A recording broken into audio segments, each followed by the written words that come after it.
रसिको नमस्कार. आज 14 नोव्हेंबर, बालदिन. भारताचे पहिले पंतप्रधान पंडित जवाहरलाल नेहरू यांचा जन्मदिन. पंडितजींच्या स्मृतींना आपण विनम्र अभिवादन करून आजच्या आपल्या कार्यक्रमात भेटणार आहोत प्रसिद्ध बालसाहित्यिक आबा गोविंदा महाजन यांना. मित्र, मराठी साहित्याचा आपण विचार केला तर बालसाहित्याची खूप सुंदर अशी परंपरा आपल्या मराठी साहित्याला लाभलेली आहे. आपल्याला अगदी पहिल्यांदा आठवण होते, आवर्जून आठवण होते ती आपल्या साने गुरुजींच्या श्यामच्या आईची.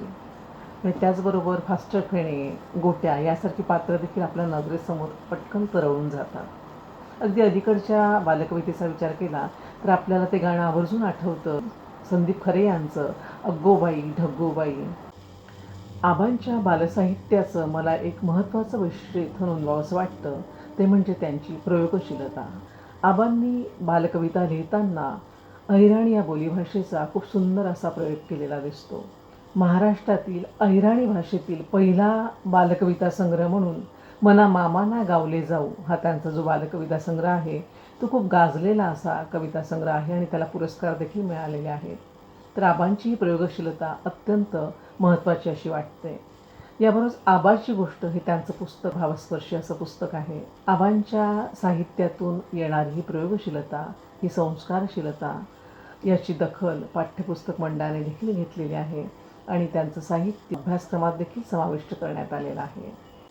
मित्रहो, आजच्या आपल्या या कार्यक्रमामध्ये आपण प्रसिद्ध बालसाहित्यिक आबा गोविंदा महाजन यांच्याशी संवाद साधणार आहोत. आबा हे पूर्वी शिक्षक होते. सध्या ते धुळे जिल्ह्यातील शिरपूर या गावी तहसीलदार म्हणून कार्यरत आहेत. आपल्या सर्व प्रशासकीय जबाबदाऱ्या अत्यंत काटेकोरपणे पालन करून त्यांचं बालसाहित्याचं लिखाण सुरू आहे. आबा गोविंदा महाजन हे नाव उच्चारताच आपल्याला त्यांच्या ठोंब्या या पात्राची आवर्जून आठवण होते. तसं मला आठवतं आहे, माझ्या लहानपणी आम्ही यदुनाथ थत्ते, राजा मंगळवेढेकर यांचं साहित्य अगदी मनापासून वाचायचो. बालसाहित्यामध्ये ज्यांची कविता अगदी आगळीवेगळी अशी म्हणता येईल, ज्यांनी असे प्रयोग केले असे ज्ञानपीठ पुरस्कार विजेते विंदा करंदीकर यांची देखील या निमित्ताने आवर्जून आठवण होते. तसंच बालसाहित्याच्या दालनामध्ये अनंत भावे यांची कविता देखील एक आगळीवेगळी अशी वैशिष्ट्यपूर्ण अशी कविता आहे. खरं तर या क्षणाला खूप भरपूर नावं आठवत आहेत की ज्यांनी बालसाहित्याच्या दालनाला समृद्ध केलं आहे. आपल्या बालसाहित्यातून सातत्याने वैविध्यपूर्ण प्रयोग करणाऱ्या आबा गोविंदा महाजन यांना राज्यांगण पुरस्कार जसा मिळालेला आहे तसेच महाराष्ट्र स्तरावरचे, राज्यस्तरावरचे विविध त्यांना पुरस्कार देखील मिळालेले आहेत. तर अशा आबा गोविंदा महाजन यांना मी त्यांच्या पुढील वाटचालीसाठी मनापासून शुभेच्छा देते, त्यांचं अभिनंदन करते आणि आजच्या आपल्या या संवाद संपदा उपक्रमामध्ये आपण त्यांच्याशी संवाद साधूया.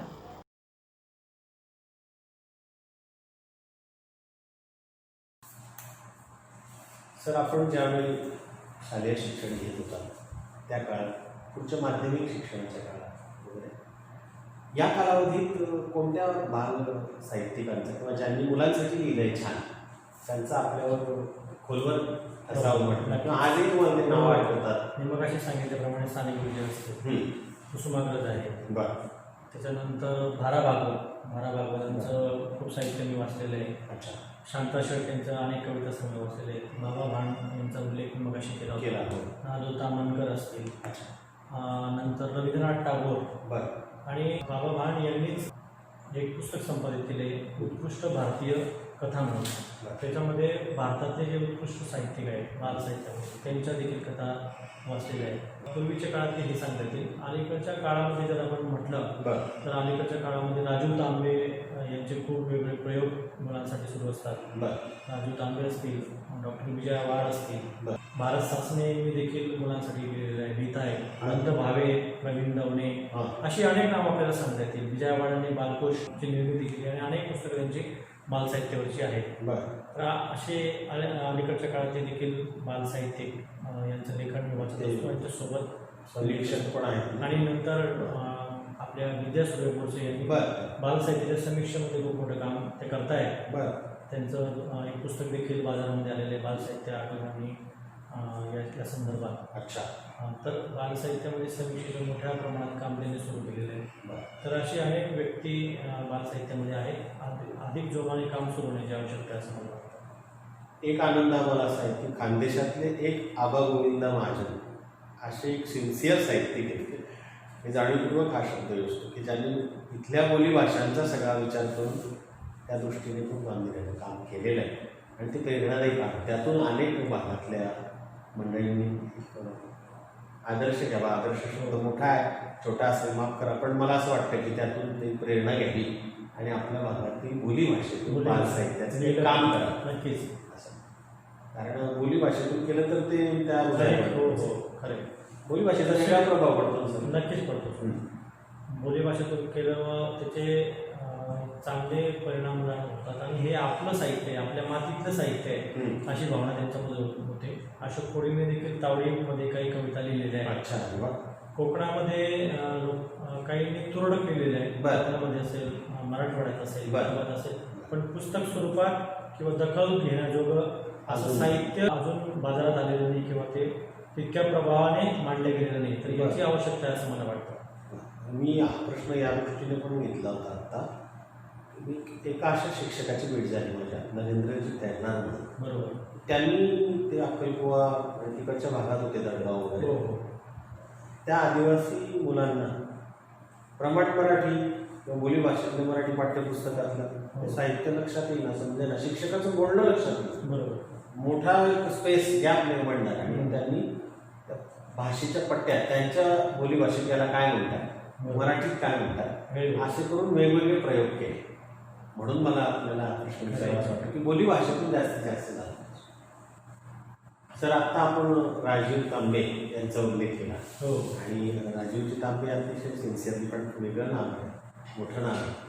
त्यांना मानतो आपण सगळे की बालसाहित्याच्या संदर्भात आणि मुलांच्या मानसशास्त्राच्या विषयीची खूप जाण असणारं एक व्यक्तिमत्व आहे. यांच्यासोबत काही कार्यक्रम आपण केल्याचं मला काय नेमकं सर ते पुण्यामध्ये असतील किंवा साहित्य अकादमीच्या कार्यक्रमांमध्ये असेल, राजीव तांबे यांच्यासोबत अनेक परिसंवादांना हजेरी लावलेली, लंबकडू असतील, अनंत भावे असतील, यांच्यासोबत देखील बालभारतीमध्ये काही कार्यक्रम असतील, त्या कार्यक्रमांना हजेरी लावलेली. मग ते कथाकथनाचे कार्यक्रम असतील, कविता रचनाचे असतील किंवा परिसंवादाचे असतील, तर अशा पद्धतीने त्यांच्यासोबत केलेले आहे. राजीव तांबे यांनी आपल्याला काही वेगळं एक काम.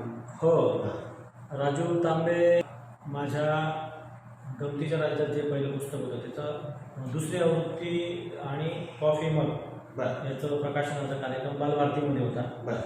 तर बालभारतीमध्ये त्या कार्यक्रमाला स्वाती राजे, किरण केंद्रे, नंतर राजीव तांबे, लंबकडू अशी दिग्गज लोक, बालसाहित्याचे दिग्गज लोक त्या ठिकाणी आलेली होती आणि एक अनौपचारिक पद्धतीने तो कार्यक्रम त्या ठिकाणी सुरू होता. प्रकाशनाच्या भाषणामध्ये राजू तांबे असं म्हटले की आबा महाजन यांनी आतापर्यंत बालसाहित्यामध्ये खूप प्रयोग केलेले आहेत, यानंतर देखील करावे. तर आज मी त्यांना असं सांगतो की बालसाहित्यामध्ये जर आपण बघितलं तर विशेषतः पर्यावरणावर आधारित काही फारसं लिहिले गेलेलं नाही आहे किंवा रहस्यकथांमध्ये फारसं लिहिलं गेलं नाही आहे आणि अजून एक समुद्र सफरीवर फारसं लिहिलं गेलं नाही आहे. आपण जर विचार केला सिंदबादच्या 7 सफरी, 8वी सफर कोणी लिहिली नाही. तर या कार्यक्रमाच्या निमित्ताने ते आव्हान आबा महाजन यांनी स्वीकारावं असं मला वाटतं आणि त्या गोष्टीला आज 3 वर्ष झाली. 3 वर्षापासून मी त्याच्यावर काम करतोय. म्हणजे सिंदबादने जर 8वी सफर केली असती तर ती कशी राहिली असती याचं इमॅजिन करायचं. आणि त्याच्यावर काम सुरू आहे आणि लवकरच ते पुस्तक देखील बाजारामध्ये येईल आणि त्याचं सगळं क्रेडिट हे राजू तांबे यांना असेल. खूप सुंदर पद्धतीने मी त्यांना काही तुकडे सुद्धा त्याच्यातले ऐकवले. तर आणि माझ्या घरामध्ये मुलांना देखील ते ऐकवले. काही शेजारच्या गल्लीतले मुलं आहेत त्यांना ते त्यातले काही भाग ऐकून दाखवले, वाचवले. तर त्याच्यामध्ये 7 सफरींपेक्षा अतिशय थरारक आणि रहस्यमय असणारा 8वा भाग असेल आणि तो लवकरच येईल. आम्हाला सगळ्यांना प्रतीक्षा आहे. तुम्ही आता मुलांचा उल्लेख केला सर तुमच्या. तुम्हाला किती मुलं आणि नावं काय त्यांची?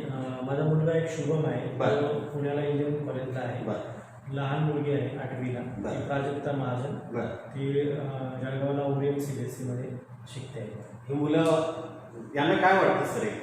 तुमच्या घरात वाङ्मयीन वातावरण आहे, वडील स्वतः बाल साहित्यिक आहे, तुम्हाला काय अनुभव येतो की त्यांचंही काही लढ असेल ना आपल्याविषयी? त्यांना खरं म्हणजे त्यांना देखील अभिमान वाटतो. मुलगी तर नेहमी शाळेमध्ये सांगत असते की हा पाठ माझ्या पप्पाने लिहिलेला आहे किंवा वर्तमानपत्रामध्ये किंवा कुठे फोटो आला तर ते सांगत असते की हे माझे पप्पा आहेत, लेखक आहेत. आणि तिचे शाळेतले शिक्षक देखील सांगत असतात की आमच्याकडे गॅदरिंगला असं आहे तर तू तुझ्या पप्पांना बोलवशील का प्रमुख पाहुणे म्हणून. तर त्यांना एक वेगळं फिलिंग असतं आणि ते छान वाटतं ऐकल्यावर. मला हे सगळं आपल्याकडून ऐकायची आणि एक मित्र म्हणून समजून घेण्याची मनापासून इच्छा होती. आज मला खूप आनंद होतो हे सगळं समजून घेतलं. रसिको, ज्यावेळी आपण एखाद्या लेखक कवीची भेट घेतो आणि त्यांच्याशी सुसंवाद साधतो, आपल्या मनात एक अशी एक बाब असतेच, यांचं पाठ्यपुस्तकात येऊन गेलंय ना, तर यांच्या मुखातूनच आपण काही ऐकूया. मग समजा त्यांच्या कथा आल्या असतील, गोष्टी आल्या असतील, त्यांच्या कविता आल्या असतील, अशा लेखक कवींच्या मुखातून त्या स्वतः आपण ऐकणं, त्याचं श्रवण करणं, त्या समजून घेणं एक वेगळी अनुभूती असते. उदाहरणार्थ आबाची गोष्ट हे पुस्तक खूप जणांना आवडलं, याला फार भरभरून पसंती मिळाली. आणि डॉक्टर रणधीर शिंदे सर, मगाशी मी उल्लेख केलाच, मी आपल्याला याचं ब्लग वाचून दाखवलं. आबा महाजन यांचं बालसाहित्य विविध स्वरूपी आहे. खानदेशी बोलीतील त्यांच्या प्रयोगशील कविता वैशिष्ट्यपूर्ण ठरल्या आहेत. आबाची गोष्ट या कथा संग्रह रूपाने ते वाचक भेटीला येत आहे. या संग्रहातील कथा नाविन्यपूर्ण आहे.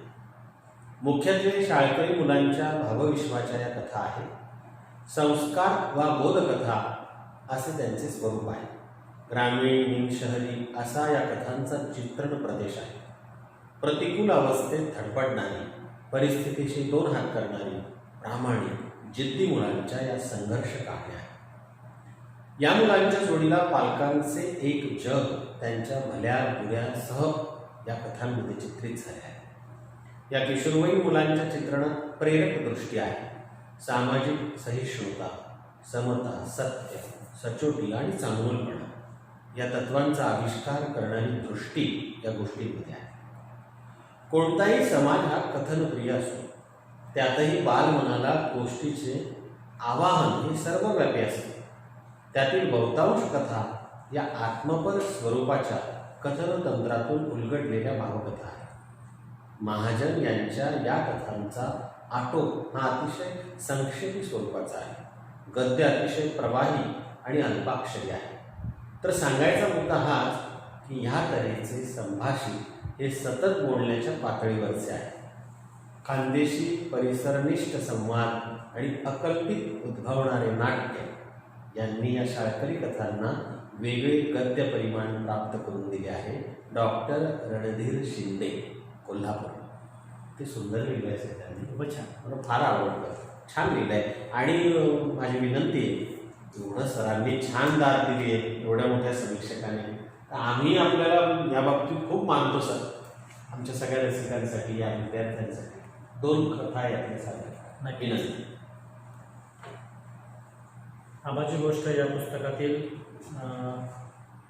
माझ्या नावावरूनच एक कथा या ठिकाणी सादर करतो. कथेचं नाव आहे टोपण नाव. ही गोष्ट आहे माझ्या नावाची, ही गोष्ट आहे माझ्या नावाची, लहानपणाची, मी पहिल्या ऐकतेत होतो तेव्हाची. गोष्ट आहे अशी. एक आहे गाव, गावाचं नाव एरंडोल. त्यात आहे गल्ली, गल्लीचं नाव नागोबा मडी, संत ज्ञानेश्वर मंदिराजवळ. गल्लीत राहायचो मी आबा महाजन. संपूर्ण नाव आबा गोविंदा महाजन. तुम्ही म्हणाल आबा हे तर टोपण नाव. तुमचं म्हणणं अर्ध खरं अर्ध खोटं. कारण हे काही माझं टोपण नाव नाही. व्याकरणाच्या भाषेत सांगायचं म्हटलं तर आबा हेच माझं विशेष नाव. शाळा सोडल्याच्या दाखल्यावर सुद्धा तेच नाव, शाळेतल्या नमुना नंबर 1 वर सुद्धा तेच, आणि फायलीतल्या चिपकून बसलेल्या ढेगभर प्रमाणपत्रावर सुद्धा तेच. एवढंच काय, सेवा पुस्तकावर सुद्धा तेच नाव, आबा. घरी पण मला सर्वच आबा म्हणायचे. आई वडील, आत्या, भाऊ बहीण, मित्रमंडळी, नातेवाईक सर्वच. लग्नानंतर माझी सौ मला साहेब, तर ऑफिसमधले रावसाहेब म्हणतात. एवढाच काय तो अपवाद. मित्रांशी कसल्या तरी पण कारणावरून भांडण वगैरे व्हायचं. भांडणात विजय त्यांचाच व्हायचा. कारण की त्यांच्याकडे एक नामी युक्ती असायची. ते मला चिडवायचे, आबा डबा म्हणायचे. कुणी तर आबा डबा डबा मा कैरी आणि आबाने बायको बैरी असं म्हणायचे आणि पडून जायचे. मग मी हातात जे सापडेल, काठी असेल, दगड असेल, फुलपट्टी असेल, ते घेऊन त्यांच्या मागे धावायचो. एका मुलाला तर मी भयंकर संतापात दगड आणला. त्याचा डोळा फुटता वाचला. सरळ कपाळावर जाऊन भिडला. कपाळ टराटरा फुगून मोठं बिंड आलं. त्याच्या भावाने त्याच्या मोठ्या भावाला समजलं. 2 दिवसांनी त्यानं बदला काढला. पिंपळाचा झाडाआडलं उभा राहून मला एक दगड जोरात धरून फेकला. माझं कपाळ वाचलं, पण माझं डोकं फुटलं. खूप रक्तबिक्त सांडलं. माझ्या नावावरून असे 1-2 अनेक हाणामारीचे प्रसंग लहानपणी. ते तू तर जाऊ द्या, ते सांगेल कधीतरी. तर सांगायचा मुद्दा हाच की मला माझ्या नावाचा खूप राग यायचा. इतका राग यायचा की नावावरून मी डायरेक्ट घरच्यांशी भांडायचो. हे काय नाव असतं का? काय तर म्हणे आबा, माझ्या जन्माच्या वेळी काय नावाचा दुष्काळ पडला होता का? तेव्हा एके दिवशी माझ्या आत्यानं मला सांगितलं की तुझं खरं नाव आबा नसून राकेश आहे. अच्छा. मी उडालोच. राकेश? अरे वा, किती गोड नाव. ऐकायला सोपं, बोलायला छान, लिहायला मस्त, खूप छान. तर मी राकेशचा आबा कसा झालो याची एक कहाणी आहे. कहाणी थोडी लंबीलचक आहे, तरी मी सांगणारच. तर झालं असं की मी 6-7 वर्षांचा झालो होतो. बालवाडीत मी कधी पण पाय ठेवला नव्हता. गल्लीतल्या मळीत बालवाडी भरायची. मी खिडकीला लटकून खिडकीतूनच गाणी गोष्टी ऐकायचो. बाई शिकवायला लागल्या की मी खिडकी सोडून बसा. इतरांसारखंच माझंही नाव पहिल्या वर्गात दाखल झालं. बस स्टँडजवळ शाळा होती. म्हणजे तशी घरापासून लांबच शाळा खाजगी संस्थेची. दुसरं म्हणजे शाळेचा रस्ता वर्दळीचा. मी त्या देऊळचा जीव. गल्ली सोडून कधी एकटा दुकटा बाहेर न गेलेला. शाळेत जाताना मोटार गाड्या, ट्रकी, टेम्पो हे सगळं पाहून मी प्रचंड बेदरायचो. घाम सुटायचा. गाडी अंगावर येईल की काय अशी भीती सारखी मनात दाटायची. घरातले सर्वच शेतात. मग मी त्यावर एक शक्कल लढवली. शाळेचे नाव करून मी बस स्टँडवर बसून राहायचो. एसटीची गंमत पाहायचो. कोणती एसटी आली गेली, कोण उतरलं, म्हातारे किती, तरुण किती, मुलं किती, मुली किती, बाया किती मोजत बसायचो. कंटाळा आला तर मित्रांसोबत गोट्या खेळायचो, नाहीतर लपाछपी. शाळेला जाणे. तिकडे सर हजेरीसाठी नाव करायचे, राकेश गोविंदा महाजन गैरहजर. मी इकडे बस स्टँडवर. काही दिवसांनी ही बातमी घरी पोहोचली. गोट्या खेळताना जो मुलगा सर्व गोट्या हरला होता त्याने रागात येऊन माझ्या गैरहजेरीची थंबूत माहिती घरी पोहोचवली. मला बेदम मार. त्याच्या गोट्या बसव. माझी एक आत्या निपाणी मामीला राहते, धाकटी आत्या. निपाण्याची आत्या अशी तिची ओळख. ती 10-15 दिवसांनी आमच्याकडे येत जात असायची. ती आली की मला जीव लावायची, माया करायची. भल्या पहाटे उठवायची, चुलीवर कडक पाणी तापवायची, एक दगडी फेणा घ्यायची आणि माझं अंग घास घासायची. बटलीवर बटली पाणी ओतायची.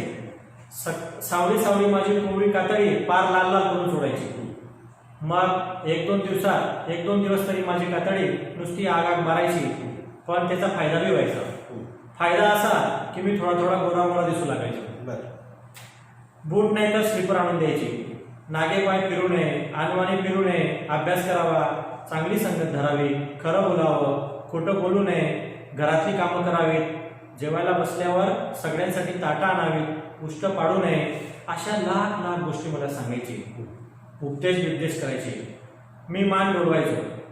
कुल्फी खायला पैसे द्यायचे, गोळशे आणायची. आत्या आली म्हणजे माझी संगड असायची. तर मुख्य गोष्ट अशी, मी शाळेत जात नाही असं कळल्यावर आत्या भडकली, माझ्यावर रागावली, घरच्यांवर संतापली. पोरग्यानं नाव इथला दुर्ना शाळेमा टाकी ठेव, मोटार गाड्यानं रस्ता, काही करता काही उईगय तर कोण काय करेल. घरात जोरजोरात बोलू लागली. मग तिनं खुंटीवर लटकलेली माझी पाटीदर्जाची पिशवी उचलली. संतापात माझा हात गच्च पकडला आणि एखाद्या ढोराला जसं ओढावं तशी ती ओढू लागली. मराठी शाळेचा रस्ता धरला. ती पुढं ताणत होती. मी जोर लावून एकाच जागी उभा जमिनीवर बसायला करू लागलो. तेव्हा तिनं एक बारीकशी लांब काठी घेतली, सपासप 2-4 वेळा पायावर ठेवून दिली. मग ती पुढं, मी मागं. रडणं सुरूच. तिला राहील येईना. आजूबाजूला तमाशा बघणाऱ्यांची गर्दी. खरं म्हणजे माझं त्या शाळेत चित्त काही लागेना. त्यात सर एकदम कडक, उठता बसता छडी मारणारे. शिवाय शाळेत एकाच जागेवर तासन बसून राहणं किती अवघड. मी सरांना घाबरायचो, कारण की माझ्या देखत त्यांनी एका गोट्या नावाच्या पोराला खूप बदलला होता. का तर म्हणे त्याला एकाचा अंकच काढता येईना. सरांनी त्याला 2दा-3दा शिकवला, पुन्हा शिकवला. त्याचं बोट पकडून एकाचा आकार फळ्यावर फिरवला, पाठीवर गिरवला, तरी हा पट्ट्या एकाचा आकडा उलटाच काढायचा. मग काय, त्याच्या हातावर छडीचा प्रसाद. मी गुपचूप दप्तरासकट बसस्टँडवर. आत्यानं मला ओळखताना फरफडत शाळा गाठली. शाळा सरकारी, जिल्हा परिषदेची शाळा, मराठी शाळा. कौलारू. माझं रडणं बंद नव्हतंच, चालूच. डोळे डबडबलेले, आसुवा गळत होते. तिला परवा नव्हती. सगळीच मुलं माझ्याकडे पाहू लागली. माझा तो अवतार. मग मी थोडा नरमलो, शरमलो. रडणं बंद. आसुवा उजव्या बाईनं पुसून टाकली. शाळेत अनेक मुलं ओळखीची दिसत होती. नागोबा मडीजवळची, मारुती मंदिराजवळची, पांढरीतली, अशी अनेक. माझ्या आत्याला पाहून बारावी गुरुजी आले. आमचे शेजारी होते ते. आत्याला ओळखत होते. त्यांनी मला एका कोपऱ्यातल्या वर्गात बसवलं. रोज इथंच बसत जा असं सांगितलं. आत्या दमली होती, घामाघूम झालेली. आत्या गुरुजींना म्हणाली, गुरुजी याचं नाव टाका. मग बारावी गुरुजी म्हणाले, आत्या तुम्ही काळजी करू नका, या फॉर्मवर अंगठा ठेवा, सगळी माहिती मी भरून घेईन. तुम्ही आता घरी जा. शाळा सुटल्यावर मी आणतो आम्हाला घरी. आत्या घरी गेली. पांढरी शुभ्र टोपी, लख्ख पांढरं धोतर, गोरेपान गुरुजी वर्गात आले. आल्या त्यांनी माझ्याकडे पाहिलं. रडू नकोस असं डोळ्यांनीच खुणावलं. मी चूप. गुरुजींच्या अगदी समोरच मी बसलेला, अगदी टेबलाजवळ. थोड्या वेळानं भारंबे गुरुजी पुन्हा आले. तो अंगठा ठेवलेला फॉर्म त्यांनी बहुधा आणला असावा. त्या पांढऱ्या शुभ्र गुरुजींच्या ताब्यात दिला. गुरुजींनी तो लागलीच कपाटातल्या फाईलीत ठेवला. माझ्याकडे असा चेहरा पाहत भारंबे गुरुजी म्हणाले, आबा मी शाळा सुटल्यावर येतो, घाबरू नको हां. मी मान हलवली. हे घे पेन्सिल. मी पेन्सिल घेतली आणि ते निघून गेले. आला दिवस असा गेला. वर्गात अंदाजे 50 मुलं. पहिलीचा वर्ग, तुकडी अ. शेजारी उजव्या बाजूला दुसरीचा वर्ग, तर डाव्या बाजूला तिसरीचा वर्ग. दररोज शाळा भरली की आजूबाजूच्या वर्गांमधून हजेरीचा आवाज ऐकू यायचा. आपल्याही वर्गात गुरुजींनी हजेरी घ्यावी. माझं नाव पुकारावं, राकेश गोविंदा महाजन. मग मी म्हणेन हजर गुरुजी. पण आमच्या वर्गात हजेरी कधी झालीच नाही. गुरुजी सकाळी वर्गात आले की सर्व मुलांच्या तोंडाकडे पाहून घ्यायचे. मग अमुक आला नाही का रे, कुठे गेला तो, असा गैरहजर मुलांविषयी तपास करायचे आणि मान खाली घालून बराबर हजेरी पूर्ण. वाऱ्यासारखे दिवस निघून गेले. गुरुजी वर्गात फार कमी वेळ असायचे. बदलीचा प्रयत्नात होते ते. नेहमी इतर गुरुजींसोबत बदलीच्या गोष्टी करायचे. शिवाय त्यांची शिकवण्याची पद्धत वेगळी होती. म्हणजे कसं, फळावरून काहीतरी लिहून दिलं की ते सरळ हापूसत जायचे. मग एक हुशार पोरगा हातात एक फुलपट्टी घ्यायचा, फळ्यावर टेकवायचा, तो बोलायचा, त्याच्या मागोमाग आम्ही बोलायचो. शाळा सुटेपर्यंत तोच एक कार्यक्रम. एका मुलाला मी विचारलं, हा मुलगा एवढा हुशार कसा? तर तो म्हणाला, हा मुलगा पहिलीच 2दा नापास झालाय. मग मी त्या पोराला पाहिलं की पोट धरून हसायचो. मला हसू आवडणं कठीण व्हायचं. आता मी रोज शाळेत येत होतो. इलाज नव्हता. घरी राहायचं नाव काढलं तरी आता आठवायची. एके दिवशी आमच्या वर्गात एक बाई आल्या. नव्या बाई, वेणूबाई. पांढऱ्या शुभ्र गुरुजींची अखेर बदली झाली होती. वार्षिक परीक्षा जवळ आली होती. वेणूबाई अतिशय गरीब, म्हणजे स्वभावाने मायाळू, तळमळीनं शिकवायच्या. शाळेची गोडी त्यांनी लावली. अभ्यास करू लागलो. थोडं वाचता येऊ लागलं. मग मी रस्त्यावर जे नजरेस पडेल ते वाचायचो. दुकानावरचं बोर्ड वाच, पिक्चरची पाटी वाच, मंदिरातली नावं वाच, हॉटेलचा फलक वाच, जे दिसेल ते मोडकं तोडकं वाचायचो. वेणूबाईंचा माझ्यावर जीव. मी लाडका विद्यार्थी. आमच्या घरी पै पाहुणे नेहमी यायचे. पाहुणे आले म्हणजे ते मला हमखास एक प्रश्न विचारायचे, कितवीत जातो? मग मी सुरू पडायचो. मी पहिलीत जातो. माझ्या शाळेचं नाव जिल्हा परिषद मराठी मुलांची शाळा नंबर 1. माझ्या बाईंचं नाव वेणूबाई. माझ्या शाळेचे नाव राकेश. मला 2 मित्र आहेत. हातावर 10 पैसे बक्षीस. मग माझी गाडी थांबायची. वार्षिक परीक्षा झाली. मग काही दिवस सुट्टी. आखाजीला निकाल लागला. निकाल पाहून मला जेवढा आनंद झाला तेवढंच दुःख. आनंद याचा की मी परीक्षेत पहिला आलो होतो, आणि दुःख याचं की गुणपत्रकावर विद्यार्थ्यांच्या नावापुढं राकेश गोविंदा महाजन याच्या ऐवजी लिहिलं होतं आबा गोविंदा महाजन.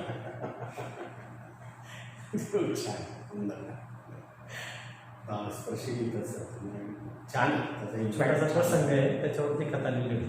वा, प्रतिम लिहिली. 2 गोष्टी आणि आपल्या स्वतः लिहिलेल्या 5 कविता. छान. यानंतर आबाची गोष्ट या पुस्तकातलीच एक स्कॉलरशिप नावाची कथा मी आपल्याला सादर करतो.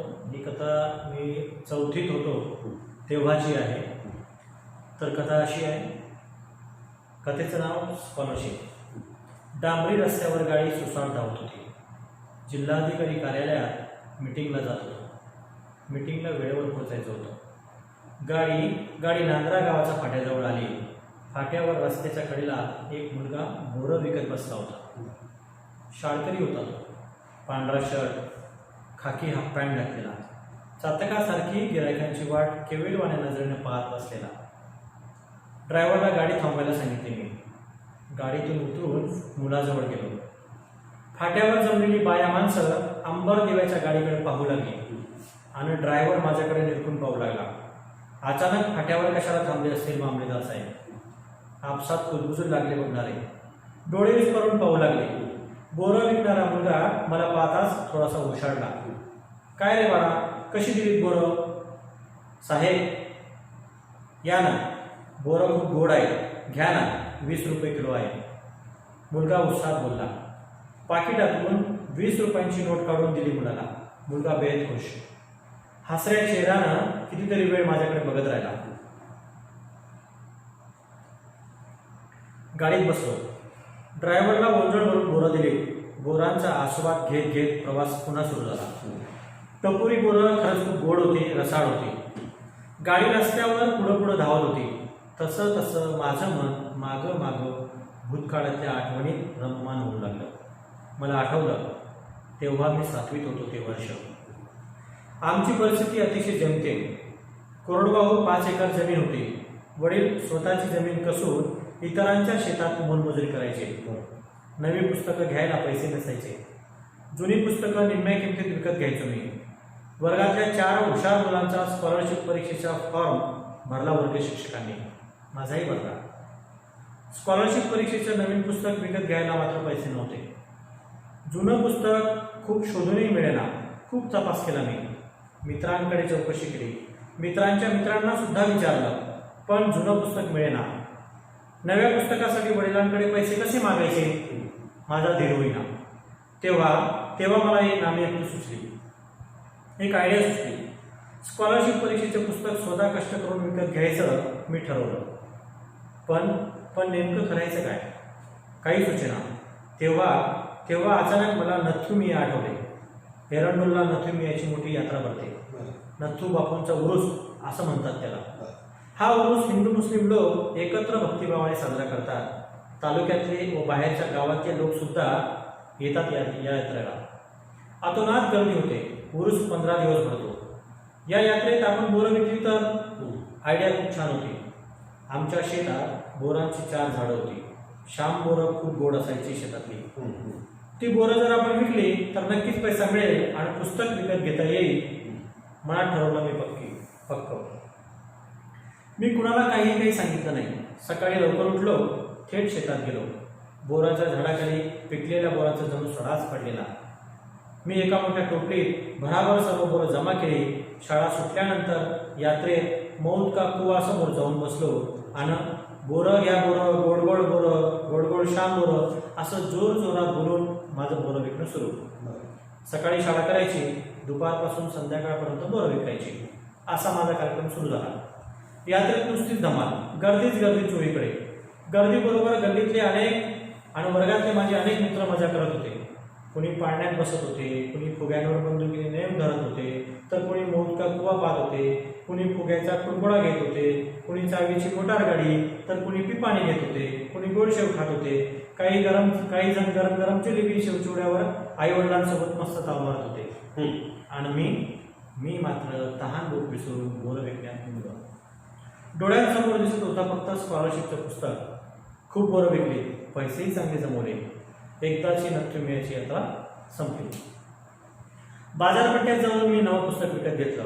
आनंद गगनात मावेना असं म्हणतात ना, अगदी तसंच काहीसं झालं होतं मला. कष्टानं विकत घेतलेल्या पुस्तकाला लगेच छानसं कव्हर घातलं खाकी रंगाचं. घरी गेल्यावर धाब्यावर बसून पुस्तक वाचणं सुरू. एकदा, दोनदा, तीनदा, अनेकदा पुस्तकांची पारायण करू लागलो. रात्र जगू लागलो. स्कॉलरशिप परीक्षेसाठी खूप अभ्यास करावा लागतो असं ऐकलं होतं. माझ्या परीनं अभ्यास करण्यात कसलीही उणीव ठेवली नव्हती मी. रविवारी मात्र माझा अभ्यास कमी व्हायचा. कारण रविवारी बाजार असायचा. माझा मोठा भाऊ भाजीपाला विकायला बाजारात असायचा, त्यामुळे मी रविवारी ढोरांमागे असायचो. ढोराच्या राहायची जबाबदारी माझ्यावर असायची. आमच्याकडे एक गाय, 2 बैल, एक वगार होती. रविवारी दिवसभर मी रानात असायचो. एका हातात काठी आणि दुसऱ्या हातात स्कॉलरशिपचं पुस्तक. गुरंढोरं चालता अभ्यास सुरू. माझे डोळे पुस्तकात गुंतलेले पाहून हळूच ढोरं शेजारच्या चंपाला शेठच्या हिरव्या बांधावर शिरायची. शेठ प्रचंड रागवायचा. ढोरांकडे व्यवस्थित लक्ष दे, पुस्तक वाचून कुठं मामलेदार होणार आहेस का, असं बडबडायचा. मामलेदार म्हणजे काय मला काहीच समजत नव्हतं. तो काय बोलत होता काहीच कळेना. मात्र रात्र जगून अभ्यास सुरूच होता. सततच्या जागरणामुळे व्हायचं तेच झालं. माझी तब्येत बिघडली. ऐन परीक्षेच्या आदल्या दिवशी मला प्रचंड ताप आला. खूपच अशक्तपणा जाणवत होता. भूक लागत नव्हती. तोंड कसं कडकडू झालं होतं. डॉक्टरांनी इंजेक्शन दिलं. 2 दिवस आराम करायचा असं मला बजावलं होतं. फणफणत्या तापात मी परीक्षा दिली. काही महिन्यांनी निकाल लागला. उत्सुकतेने राणे सरांनी माझा निकाल पाहिला. पुन्हा शोधूनही माझं नाव गुणवत्ता यादीत काही सापडेना. ते थोडे निराश झाले. त्यांचा भ्रमनिराश झाला. मी तर फार खचूनच गेलो.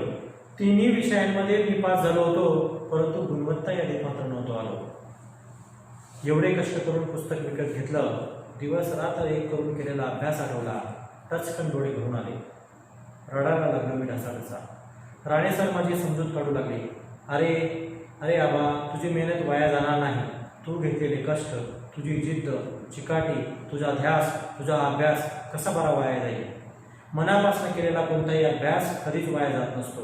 लक्षात ठेव. मिळवलेली विद्या कधीच वाया जात नसते. ध्यानात ठेव.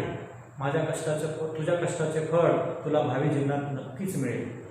असा निराश होऊ नकोस. नाउमेद होऊ नकोस. हार मानू नकोस. अपयशाने असा खचू नकोस. ते मला समजत होते. राणे सर माझ्या पाठीवर हात फिरवून मला धैर्य देत राहिले. माझा हुंका दाटून आला. रडणं सुरूच होतं. मला पटत होतं, सर रडू नकोस बाळा. एक दिवस असा येईल की स्कॉलरशिप परीक्षेपेक्षाही कठीण परीक्षेतून नक्की पास होशील. असाच जीव ओतून अभ्यास करत राहा. यशाचं शिखर तू नक्की एके दिवशी गाठशील. राणे सरांचे सारे प्रेरणादायी शब्द माझ्या कोवळ्या मनावर कोरले गेले. हृदयात साठवून ठेवले ते मी. पुढे मी ग्रॅज्युएट झालो. अभ्यासाची अनेक पुस्तकं मी विकत घेतली आणि परीक्षा झाल्यावर रद्दीत विकूनही टाकली. पण स्कॉलरशिपचं ते पुस्तक मी तसंच जपून ठेवलं. राणे सरांचे बोल खरे ठरले. महाराष्ट्र लोकसेवा आयोगाची 2006ची परीक्षा मी दिली. अखेर माझ्या कष्टांना फळ आलं. केलेला अभ्यास कमी आला होता. अंतिम गुणवत्ता यादीत माझं नाव झळकलं होतं. तुमच्या या गोष्टी तुमच्या एकूण सगळ्या आयुष्याच्या वाटचालीवर आधारित असतात. आणि त्या तुम्ही जेव्हा सादर करतात तर तुमच्या खास असल्यामुळे आणखी जास्त आम्हाला भावनात्मक करून टाकतात. मन बोलतं असं ऐकतात की त्यांनी जे लिहिलं आहे लेखकाने ते काल्पनिक नाही. बरोबर. वास्तव आहे. वास्तव हे माणसाला नक्की प्रेरणा देतं. अनेक महाराष्ट्रातल्या अनेक मराठी शाळांमध्ये याचं सामूहिक वाचन झालेलं आहे अनेक ठिकाणी. वा. ते प्रेरणादायी आहे. प्रेरणादायी असल्यामुळे. कारण अशा अनेक आबा माझ्या वर्गात असतात. हो. काही माणसं छोट्या छोट्या अपयशाने सुद्धा गांगून जातात, पण तुम्हाला राणेसर भेटते. हो खरे. असे राणेसर अनेकांच्या आयुष्यात आहे. यावेळी खरे. सर, मनाकडे संस्कार हे जे म्हटलं जातं ते अगदी सत्य आहे. विजय अंकुरे म्हटलं जातं तेही सत्य आहे.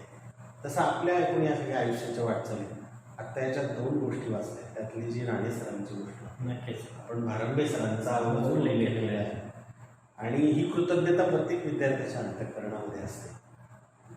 गुरुजनांना समोर ठेवून आपण नक्कीच लिहिलं असणार. नक्की सर. एक गुरुजी नावाची कविता मी लिहिलेली आहे. मुळात मी शिक्षक होतो आणि अनेक शिक्षकांनी मला घडवलेलं आहे. एक छोटीशी कविता आहे. कवितेचं नाव आहे गुरुजी. आई वाणी करुणी माया ज्ञानाचे घास भरवितो. आई वाणी करुण माया ज्ञानाचे घास भरवितो. पंखांमध्ये भरून बळ सृजनाचे धडे गिरवितो. आई वाणी करुण माया ज्ञानाचे घास भरवितो. पंखांमध्ये भरून बळ सृजनाचे धडे गिरवितो. शिक्षणाचा घेऊन वसा अंतरी पेटवितो दिवा. सत्याचा आणि कष्टाचा मार्ग दाखवितो नवा. शिक्षणाचा घेऊन वसा अंतरी पेटवितो दिवा. सत्याचा आणि कष्टाचा मार्ग दाखवितो नवा. राष्ट्राचा खरा शिल्पकार झिजतो चंदना परी. गुरुजी कल्पवृक्षाची सावली संस्कारांची शिदोरी. पायावरती वाकून जेव्हा वंदन करतो कुणी जीवन वाटे सार्थक गहिवरल्या डोळ्यात पाणी. गुरु आयुष्य घडविणारा. गुरु आयुष्य घडविणारा. गुरु परंपरेची शान. चिमण पाखरांच्या हृदयामध्ये गुरुजी अमृताचे पान. गुरुजी अमृताचे पान. अमृताचे पान. किती सुंदर उपमा दिली गुरुजींनी. आणखी काही कविता आपण ऐकवाव्या अशी माझी विनंती. एक माझ्या गावावरची एक कविता आहे. आयराणी बोलीभाषेची आहे आणि ही किशोर मासिकामध्ये देखील प्रकाशित झालेली आहे. कवितेचं नाव आहे मनागाव. खानदेशना भूमिमा अंजनीना काठवर.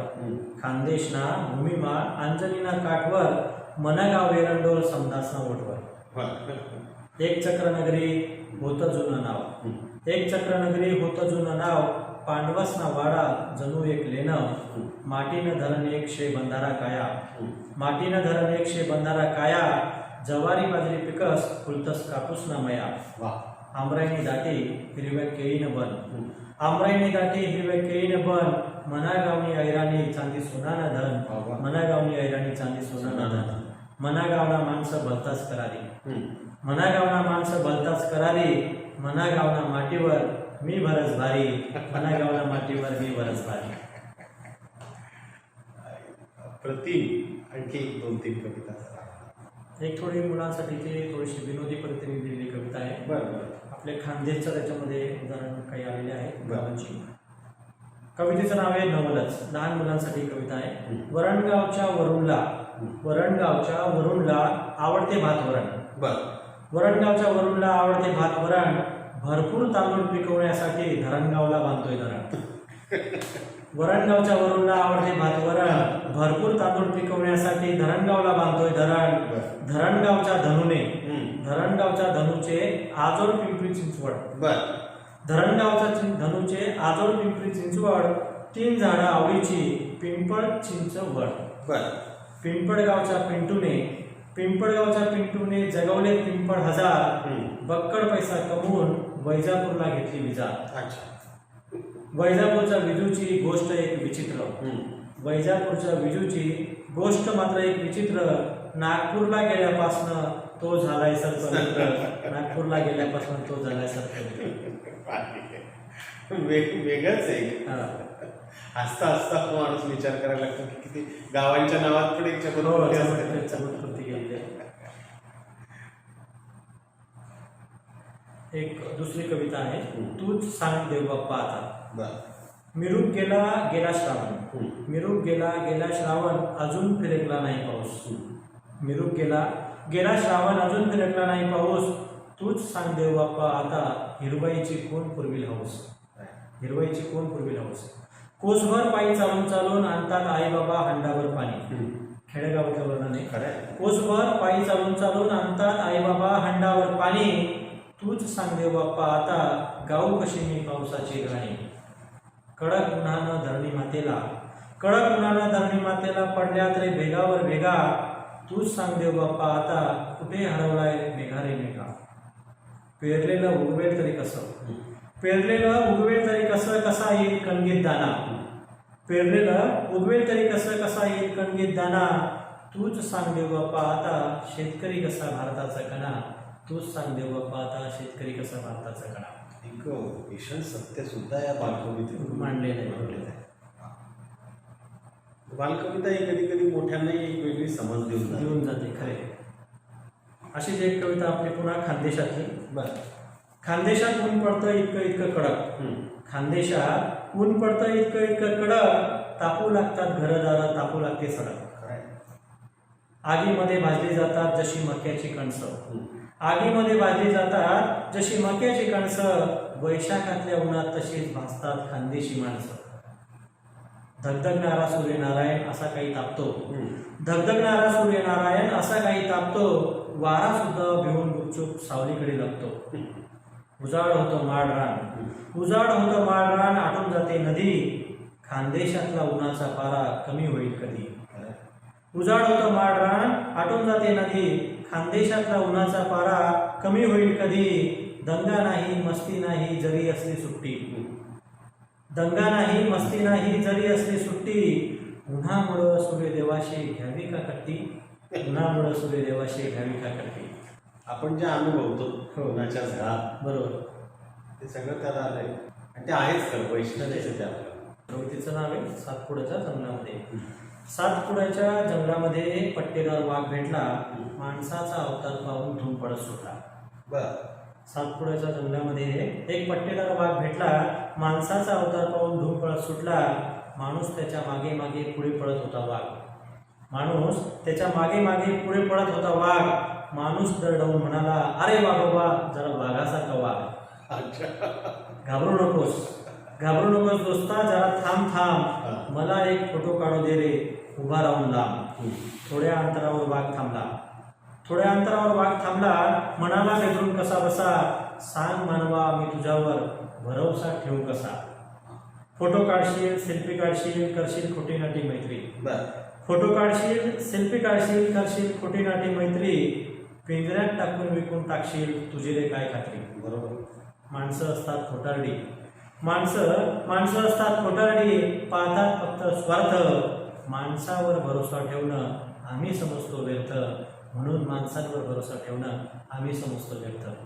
वाघांची संख्या आणि तो सगळा विषय डोळ्यासमोर. एक शेतकरीच्या जीवनावरची कविता आहे, शेतकरी राजा. दुष्काळ आणि नापिकी पुढं नको मानू भार, पीक कर्ज आणि संसाराला नको समजू भार. दुष्काळ आणि नापिकी पुढे नको मानू हार, पीक कर्ज आणि संसाराला नको समजू भार. चढ उतार येतातच घाबरून नको जाऊ, माझ्या शेतकरी राजा तू विष नको पिऊ. यंदा नसेल पिकलं धान्य, यंदा नसेल पिकलं धान्य, पुढल्या वर्षी पिकेल. धरणी तुझी माय ती लेकराला जगवेल, उभारी धर असा खचून नको जाऊ, माझ्या शेतकरी राजा तू गडफास नको घेऊ.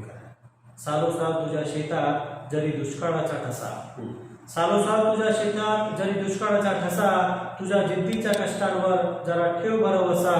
7-12च्या कर्जाला नको आता भिऊ, माझ्या शेतकरी राजा तू विष नको घेऊ. लाडका तुझा छोकरा, लाडका तुझा छोकरा बघ त्याची हुशारी, लेख सुद्धा शिकून सोडून घे उंच भरारी. भरला संसार अर्ध्यावर सोडून नको जाऊ, माझ्या शेतकरी राजा तू गडपास नको घेऊ, माझा शेतकरी राजा तू गडपास नको घेऊ. कृषी संस्कृतीतला सगळ्यात महत्वाचा घटक शेतकरी. आणि असं म्हटलं जातं की शेतकरी सुखी तर सगळं सुखी. बरोबर. पण आज शेतकऱ्यांचेच प्रश्न अतिशय गंभीर आणि फार समस्या आहे. सर, आपण वेगवेगळ्या भाषांमध्ये जे साहित्य लिहिलेलं आहे आणि आज जे प्रमाण मराठी बोललं जातं ते त्याच्यासोबत दिलेलं आहे. त्यात ज्या ज्या बोलींमध्ये ते आहेत त्या 3 एक कविता मला जरूर आहे. मगाशी तुम्हाला ऐराणी ऐकवली, ऐराणी झाली. आता एक तुम्हाला भालोदचा बोल्या म्हणजे देवागड बोलीतली ही कविता आहे. जरूर. कारण अनेक माझे मित्र हे देवागड बोलीतले असल्याने लेवा पाटीदार समाजाचा असला त्यांच्यामध्ये मी राहिलेलो आहे, त्यांच्यासोबत वाढलेलो आहे. बरं. तर त्या बोलीचा कुठेतरी प्रभाव माझ्यावर होता. आणि ती बहिणाबाई कविता चौधरी. बहिणाबाई चौधरींचं तर आहेतच, प्रश्नच नाही. तर एक भालोलचा भोल्या एक छोटीशी कविता आहे. भालोलचा भोल्या उडान टप्पू बाप्पा, भालोलचा भोल्या उडान टप्पू बाप्पा, जवा तवा पारावर गप्पा. बरं. जवा तवा हां, जवळ तिकडचा. कुडी मुडी फिरत राहायचा, कुडी मुडी फिरत राहायचा आणि तरी टाइमपास करायचा. कुडी मुडी फिरत राहायचा आणि तरी टाइमपास करायचा. त्याच्या तोंडात कायम हिची लेहू, जे बी होईल ती पायी घेऊ. तोंडात कायम हिची लेहू, जे बी होईल ती पायी घेऊ. एकदा बोल्या मुंबईला गेलता, आडून तडून फिरी आलता. बरं. एकदा बोल्या मुंबईला गेलता, आडून तडून फिरी आलता. मुंबईला नव्हती कोणालाच सवड, ज्याने त्याने कामाची आवड. पायसन भोल्यानं घेतला बोधळा, पायसन भोल्यानं घेतला बोधळ्या. कष्ट करण्याचा उचलला न विडा. गैबानेपणा त्यानं सोडी देलता, गैबानेपणा त्यानं सोडी देलता. रुबाबदारपणा तईपासून त्याच्यात आलता. गैबानेपणा त्यानं सोडी देलता, रुबाबदारपणा तईपासून त्याच्यात आलता. आता भोल्या मोठा व्यापारी, आता भोल्या मोठ्या व्यापारी. फिरायला गाडी सफेद सफारी. अच्छा. अशी हे लेवागड बोलीतले शब्द असलेली कविता आहे. गुजर बोलीत गुजर बोलीमध्ये सुद्धा लिहिलेली आहे. बरं. गुजर बोलीतली एक कविता या ठिकाणी मी तुम्हाला सादर करतो. बरं. तापी नदी, बरं. आपली तापी नदीची वरची कविता आहे. सातपुडाने पायथाशे बसेलस मारुगाव. सातपुडाने पायथाशे बसेलस मारुगाव. गाव न लेस वैसो तापी सतीनु नाव. प्रदेश गाव शिव नाही तुझो भाव. तिसऱ्या जीवासाठी तापी ले धाव. लवना खवनास मधून वाहे पार करे डोंगर दरे. लवना खवनास मधून वाहे पार करे डोंगर दरे. काट वरणू हरे लेकरू माय कोण भरिसन पुकारे. थेंब थेंबमा तापीना आशिष किमया. थेंब थेंबमा तापीना आशिष किमया. केई कपाशीना उसना फुलतस भरतस मया. सातपुडा पर्वतमा बोलताईना उगम पावस. सातपुडा पर्वतमा बोलताईना उगम पावस. पूर्वेकडून पश्चिमेकडे अरबी समुद्र न भेटस. पूर्वेकडून पश्चिमेकडे अरबी समुद्र न भेटस. अशी तापी नदीवरची कविता ही त्याच्यामध्ये गुजर बोलीचे शब्द वापरून ती केलेली आहे. खानदेशात बोलल्या जाणाऱ्या सगळ्या भाषांमधून बोलीमधून ती कविता लिहिलेली आहे. सर, आपल्या या सगळ्या साहित्याचा विचार करताना वैविध्यपूर्णता, भाषेचे प्रयोग बरोबर आणि मुलांवर चांगले संस्कार व्हावे हा एक सुंदर हेतू. हे सगळं आपलं यातून दिसून येतं. पण यात कुठेही आम्हाला अशी कृत्रिमता आढळून आली नाही. बरोबर. सहजता आहे, नाद आहे. आणि तुम्ही छानपैकी आपला आवाज छान असल्यामुळे ती गेयता पण आहे. आवडला मला हे सगळं साहित्य. अजून एक कविता. अच्छा. माझं एक नवीन पुस्तक आता येते, ठोंब्या गेला मंगळावर. अच्छा. तर या कवितेत, या पुस्तकातली एक कविता या ठिकाणी सादर करतो. तेव्हा प्रकाशित आहे. प्रकाशित लवकरच येते. वा वा वा. कवितेचं नाव आहे मंगळ बाबा. स्वप्नामध्ये आला मंगळ बाबा, दिसत होता तांबडा. म्हणाला मंगळावर येताना आण तुले वाचकोंडा. बरं. स्वप्नामध्ये आला मंगळ बाबा, दिसत होता तांबडा. म्हणजे माझ्या स्वप्नामध्ये आला मंगळ बाबा, दिसत होता तांबडा. म्हणाला मंगळावर येताना आण तुले वाचकोंडा. आणि येताना बरं का आण पेटीभर हापूस. आणि येताना बरं का आण पेटीभर हापूस. गादी तयार करायला आण क्विंटलभर कापूस. थोडे चिकू सफरचंद आण डझनभर केळी. थोडे चिकू सफरचंद आण डझनभर केळी. बदक, पोपट, चिमणी, बोकड आणि शेळी. पार्सलमध्ये घेऊन ये कचोरी आणि पावडा.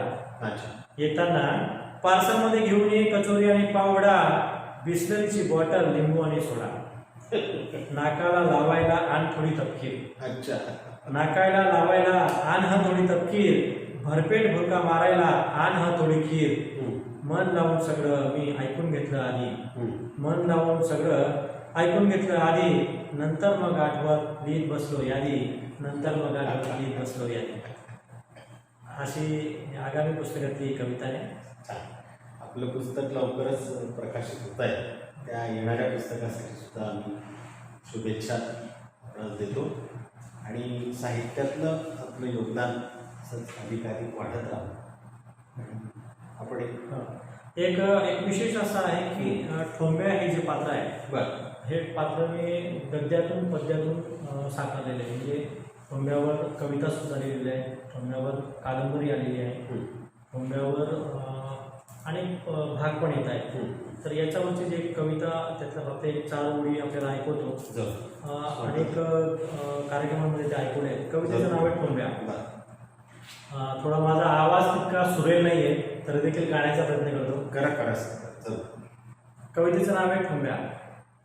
हे आपलं बुवा झकास असतं, हे आपलं बुवा झकास असतं, डोक्याला अभ्यासाचं टेन्शनच नसतं, डोक्याला अभ्यासाचं टेन्शनच नसतं, हे आपलं बुवा झकास असतं. सूर्य उठल्याशिवाय मी उठत नाही, सूर्य उठल्याशिवाय मी उठत नाही, शिव्या खाल्ल्याशिवाय अभ्यासाला बसत नाही. शाळेला तसा मी रोजच जातो, शेवटी बसून मी मग डुलक्या घेतो, डुलक्या घेता घेता कधी ज्युनियर जी मी होतो, शक्तिमान होऊन मी आभाळात उडतो, हे आपलं बुवा झकास असतं.